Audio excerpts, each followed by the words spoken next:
तो खुल के आप लाइक शेयर सब्सक्राइब कर सकते हो, डू नॉट हेजिटेट उसके बाद, ठीक है। सो इंडिया 21st सेंचुरी की बात करें, should not think like Stephen who was too worried about Macaulay's code not penalising criticism of the government. तो यहाँ पे ये है कि सरकारें तो देखो आएंगी और जाएंगी, लेकिन इंडियन स्टेट जो है एक परमानेंट एंटिटी है, और जो मिनिस्टर्स हैं उनके क्रिटिसिज्म को हम इक्वेट नहीं कर सकते कि कोई मतलब क्या कर रहा है, स्टेट के प्रति हम डिसअफेक्शन शो कर रहे हैं। हम एक पर्टिकुलर पर्सन जो है उसके बारे में बात कर रहे हैं, ना कि हम किसी स्टेट गवर्नमेंट या फिर सेंट्रल गवर्नमेंट को क्रिटिसाइज कर रहे हैं, ठीक है। So no government as Mahatma Gandhi told जज आर एस, तो यही सब चीज़ें यहाँ पे बोली गई हैं। और हुसोएवर प्रोवोकेटिव, अगर कोई बोले खालिस्तान जिंदाबाद, तो उसको लेजिटिमेटली टर्म करना चाहिए एज सेडिशियस एज पर द बलवंत सिंह 1995 का जो जजमेंट है सुप्रीम कोर्ट का। अगर कोई इस तरीके के इनवोकिंग और जो एंटी इंडियन स्टेटमेंट हो, तो उनको तो obviously without second thought arrest करके उनको डिटेंशन में ही रखना चाहिए। So the Congress loss in the 2019 general election is attributed, मतलब हारी इन्होंने ये बोला कि एक अदर रीज़न ये भी हो सकता है क्योंकि इन्होंने अपने मैनिफेस्टो में प्रॉमिस किया गया था कि ये सिटीजन सिडिशन प्रोविज़न को क्या करेंगे, जब ये ऑफिस में आएंगे तो इसको रिमूव कर देंगे, ठीक है। 2018 में लॉ कमीशन ने रिकमेंड किया that the sedition law should not be use to curb free speech, इसको फ्री स्पीच को कर्व करने के लिए नहीं यूज़ करना चाहिए। एंड क्रिमिनल लॉ रिविजन को जो कमेटी है वो अपना काम करें, जो मिनिस्ट्री ऑफ होम अफेयर्स के अंतर्गत है, और बोल्ड रिकमेंडेशन वो कुछ दे सकती हैं ताकि ये जो ड्रैकोनियन लॉ है ये ड्रॉप हो सके, ठीक है। देन यहाँ पे 136 स्कूल चिल्ड्रन एबडक्टेड इन नाइजीरिया, तो मिनाना जो है यहाँ की एक प्लेस है, तो यहाँ पे अपहरण हुआ है बच्चों का, यहाँ बहुत अपहरण होता है, ठीक है। एक इस्लामिक स्कूल था, तो एक गनमैन आया और उसने अरेस्ट कर लिया बच्चों को। Armed gang on motorcycles attack the town of Tegina on the state. तो नाइजीरिया की कैपिटल यहाँ पे क्या है वो आप बता सकते हो, ठीक है। रैंसम भी उसके बाद फिर वो लेते हैं लोगों से यहाँ पे, और पॉवर्टी भी इसका एक मेन रीज़न है।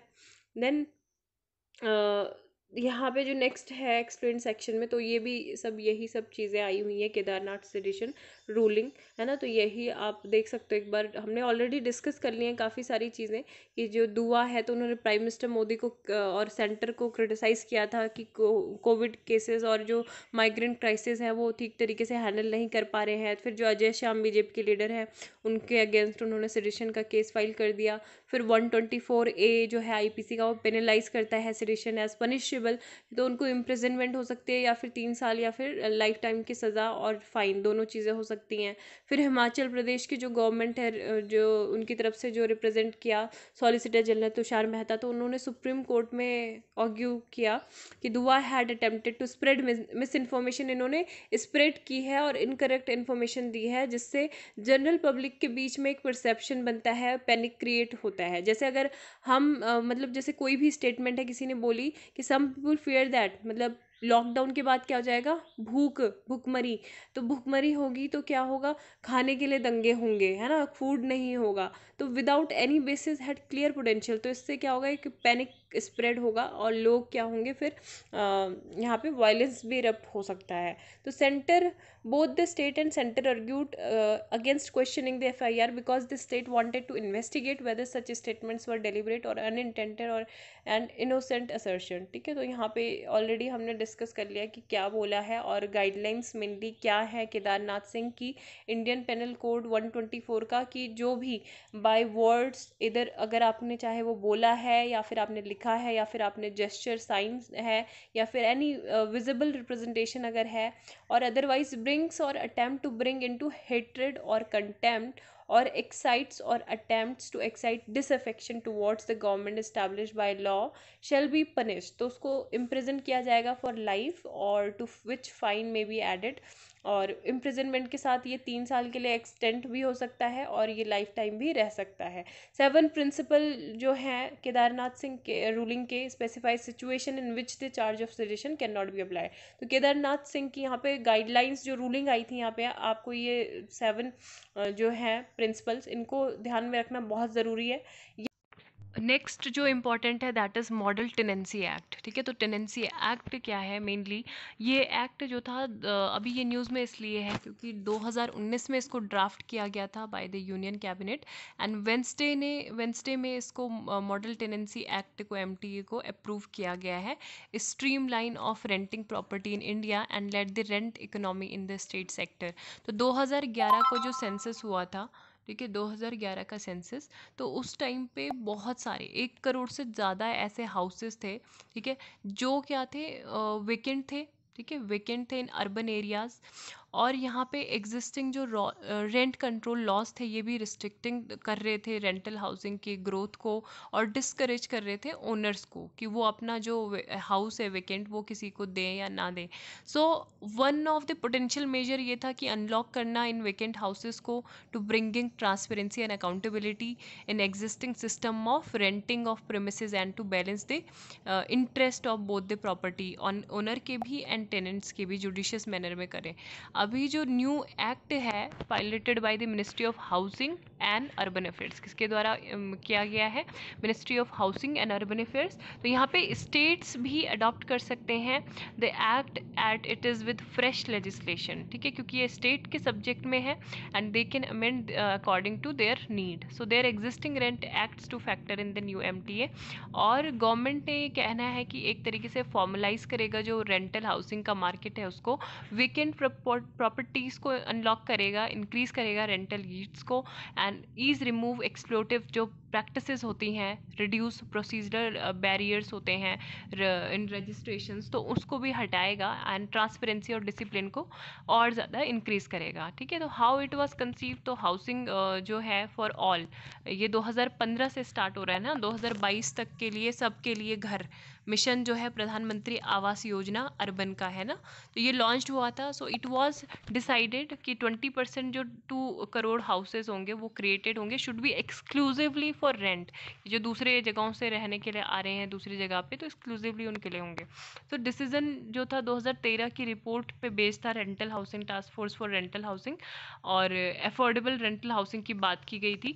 अब वेयर इट अप्लाइज, ये जो है इन्फोर्समेंट इसका होगा एक्ट का, तो नो पर्सन कैन लेट और take on rent any premises. ठीक है, केवल और केवल एग्रीमेंट होगा इन राइटिंग, तो तभी क्या कर सकते हो आप, राइटिंग एग्रीमेंट, जब रेंट एग्रीमेंट आपके पास बनेगा इन राइटिंग रिटर्न, तो तभी आप कहीं से रेंट मतलब आप ले सकते हो रेंट पे अपने लिए रूम, या फिर वो जो है आपसे पैसे ले सकता है person. So repeal of local rent control acts has been a politically sensitive issue in cities with high value rent markets. ठीक है, जैसे साउथ मुंबई है, यहाँ पे जो प्राइम लोकेशन में ऑल प्रॉपर्टीज़ है वो टेनेंट्स ने क्या की हुई है, ऑक्यूपाइड की गई है ना, और यहाँ पे निग्लेजिबल रेंट है।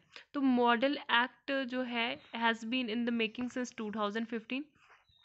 The new act will be applicable prospectively and will not affect existing tenancies. So act seeks to cover urban as well as rural area. ठीक है, ऐसा नहीं है कि गांव में नहीं है, रूरल एरिया को भी ये कवर करता है। तो स्टेट मतलब इसमें नया यही है कि स्टेट भी सेटअप करेंगे ग्रीवेंस रेड्रेसल अपने लिए, कंप्राइजिंग यहाँ पे एक रेंट अथॉरिटी होगी। ठीक है, इनके जो ग्रीवेंसल रेड्रेसल मैकेनिज्म है उसमें क्या होगी, एक रेंट अथॉरिटी होगी, एक रेंट कोर्ट होगा एंड एक रेंट ट्रिब्यूनल होगा। ठीक है, RARC that is rent court and rent tribunal, ये प्रोवाइड करेंगे क्या, फास्ट ट्रैक रेजोल्यूशन किस चीज़ का, डिस्प्यूट्स का, डिस्पोजल होगी कंप्लेंट की, अपील जो भी रेंट कोर्ट करेगा, ठीक है, जो भी अपील करेगा वो भी सुनी जाएगी। Rent tribunal will be mandatory within 16 days। ठीक है, so there is no monetary ceiling, और डिजिटल प्लेटफॉर्म जो है will be set up in the local vernacular language. तो काफ़ी ज़्यादा इम्प्रूवमेंट इसमें किए गए हैं अमेंडमेंट। और दूसरा ये है कि मतलब ये क्या होता था ना कि जो सिक्योरिटी डिपॉजिट है पहले बहुत ज़्यादा ले लेते थे, अगर 11th मंथ के लिए आपको कहीं पे स्टे करना है तो एडवांस में आपसे पेमेंट लेंगे, है ना, उतना ही। अभी ये है कि बस 2 months की ही कर सकते हैं, इससे ज़्यादा अगर कहीं पे भी किसी ने मांगी तो it's a crime. And for residential property यहाँ पे बोला गया 6 month rent, in case of non residential property है should be a minimum of 1 month rent is for non residential property. ठीक है, तो ये रिपेयर करता है, दोनों ही पार्टी को रिस्पॉन्सिबल वो बने, and money for repairs can be deducted from the security deposit और रेंट। ठीक है, तो ये है यहाँ पे मेनली आप ये देख सकते हो कि will not affect the existing tenancies, existing जो पहले से है उनको अफेक्ट नहीं करेगा। दूसरा, written agreement must for all new tenancy, separate rent authorities court tribunal to be set up in every district and state and union territories can adopt model tenancy act by enacting. जो भी fresh legislation वो state की subject में है तो वो अपने according, वो सूटेबिलिटी के अकॉर्डिंग बना सकते हैं। ठीक है, तो बहुत इंपॉर्टेंट था रेंट अथॉरिटी और ये सब मैंने काफ़ी डिटेल में बता दिया। लैंड ओनर और जो प्रॉपर्टी मैनेजर होगा may enter a premise in accordance with written notice. ठीक है, अगर आपके यहाँ पे देखो राइट टू प्रिवेसी भी आपको मिलेगा, मतलब ऐसा नहीं है कि रिपेयरिंग, हमको अंदर अपने घर में कुछ रिपेयरिंग करनी है और आप इंट्रूड कर रहे हो, अपने जो आपके किराएदार हैं वहाँ जा रहे हो आप उनके रूम में बार बार, तो इससे उनकी राइट टू प्रिवेसी का हनन होता है ना। तो आप उनको क्या करो, फुल मतलब आप उनको फ्रीडम दे सकते हो। अब वो ऐसे ही बिना रिटन परमिशन के नहीं आ सकते हैं। नोटिस थ्रू इलेक्ट्रॉनिक मीडियम भी मिल सकता है। ठीक है, एंड